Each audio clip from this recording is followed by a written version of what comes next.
Well guys, I'm having an awesome as frig day so far. My phone glitched out, so I almost slept through work. My brother called me at 5:30 and he's like, "Hey, you coming to work?" I was like, "What time is it?" "Holy crap!" Yeah, so.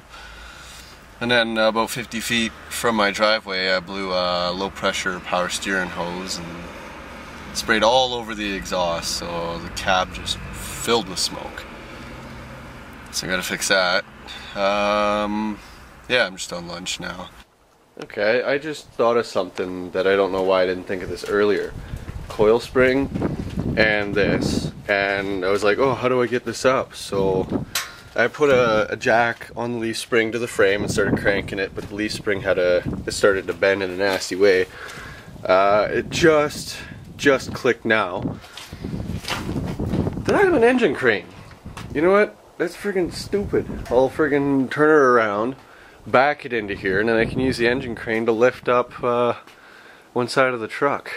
Friggin' rights. See if those coils will fit. That's way easier. For frig's sake. Oh, my sway bar's holding me up now. Guess we're on bolter. For frig's sakes. Okay, take two.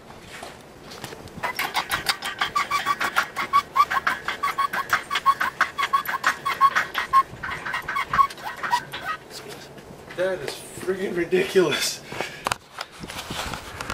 Check that out. Man, that's crazy. The leaf springs are just, that's what they're supposed to do. My shackles are friggin' hanging me up now. Starting to lift the back end up. So,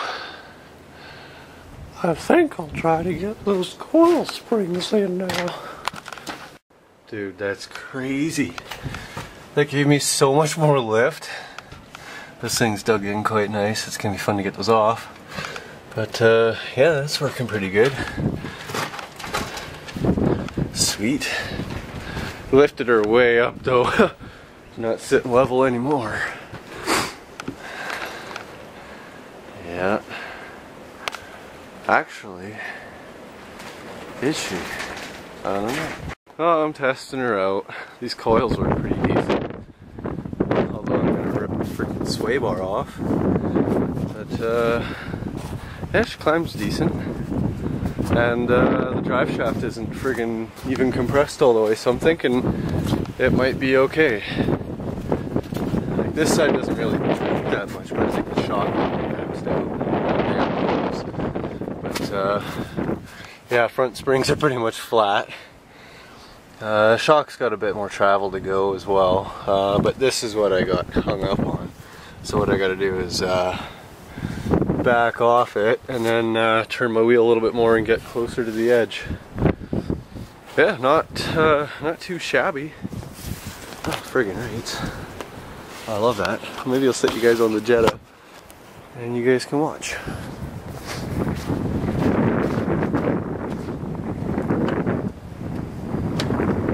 Let me know if I'm gonna roll, okay?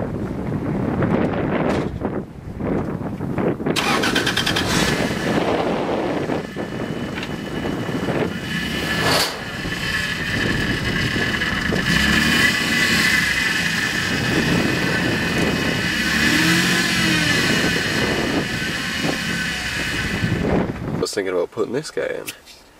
Yeah.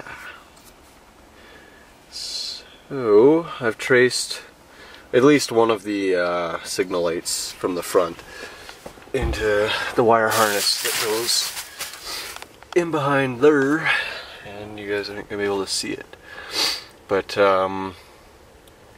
it's a pure green wire. I'll pull the driver's side light out and see what color wire it is, and then stab it with some power and see if it turns on. And if it turns on, then friggin' right, so I'll be hooking this guy up.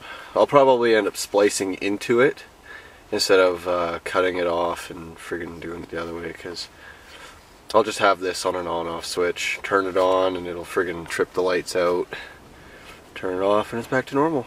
Okay, so I just pulled the computer out for no reason, because the wire comes in way up top there and then just runs across the dash, so yeah, which means I'm gonna have to take it outside, just against the firewall.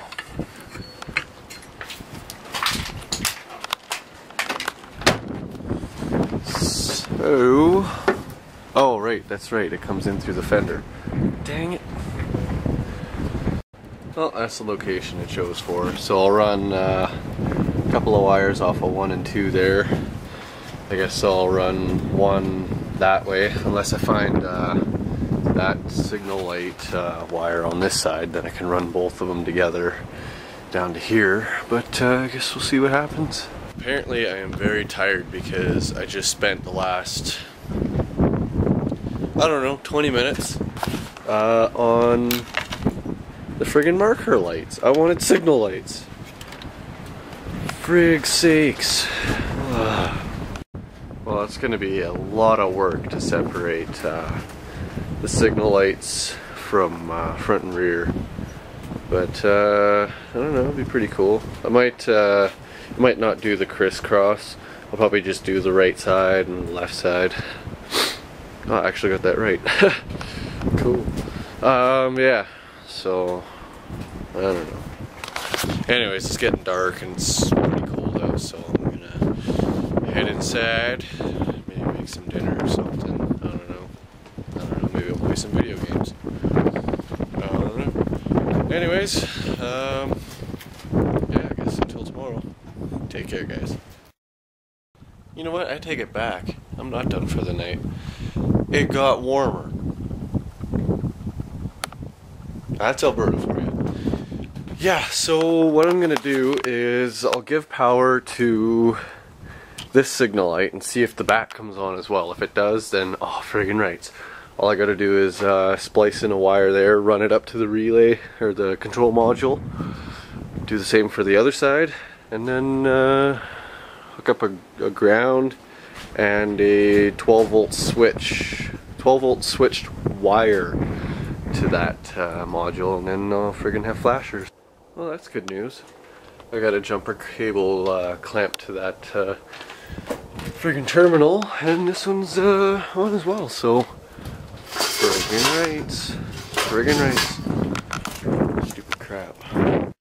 Well, I friggin' spliced into that little connection thing I made. Oh, look, you can tell. Kinda. There you go.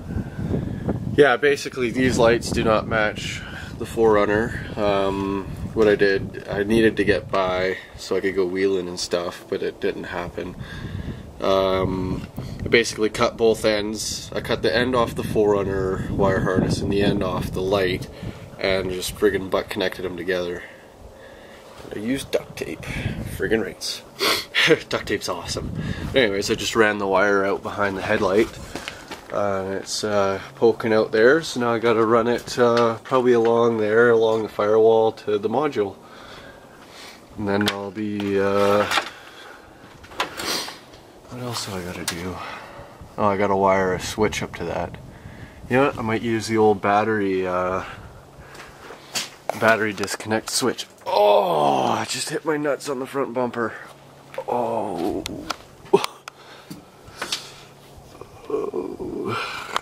I'll be right back. Ah, for frig's sakes, that thing grabbed, it friggin' reached out and bit me right in my nuts. But yeah, this guy right here, you can see the little blue wire poking its head up. What I'll do is I'll wire this white one, I'll just hook it back up to the battery, and then I'll run this blue one. I'll friggin' peel it back out of the conduit all the way to there, and just run it over to there. And I'll use that as the trigger. Friggin' rights. Well, I think that's it. Let's give her a try. See what happens. I'll flick the switch and hopefully something happens. Set you guys here. Or here. That works better.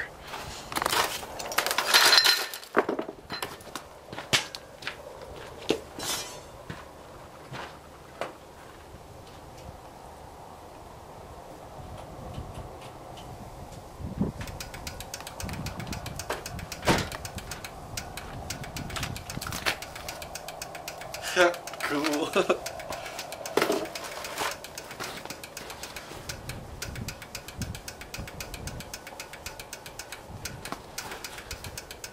Oh, that's a little bit of cool.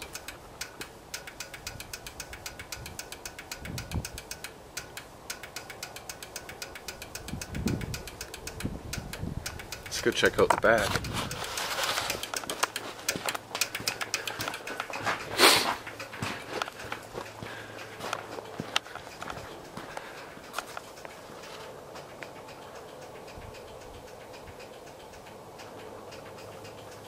That's so freaking cool. I knew I'd get her done tonight, boys. Friggin' right. Next thing to do is the headlights. Oh, that's awesome. That is so cool.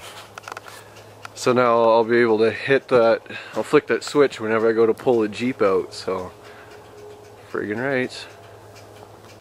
Okay, so I think I'm gonna have to get some diodes or something. So when I put on a signal light, they both go on. Son of a bitch. Yeah, so I need some diodes. But those are cheap. I've probably got something that's got them in them even, like take apart an old computer power supply and you'll have diodes in that. So what I could probably do is just wire a couple of diodes right off that module, have them in line so power can only go one way through them, and that'll do her. Because what's happening is when you put on the one signal light, it's powering up that wire and it's back feeding it through the other wire to the other signal light. So diodes are like one-way valves for electricity. If you hook a diode in, it only allows electricity to flow in one direction, which is what I need.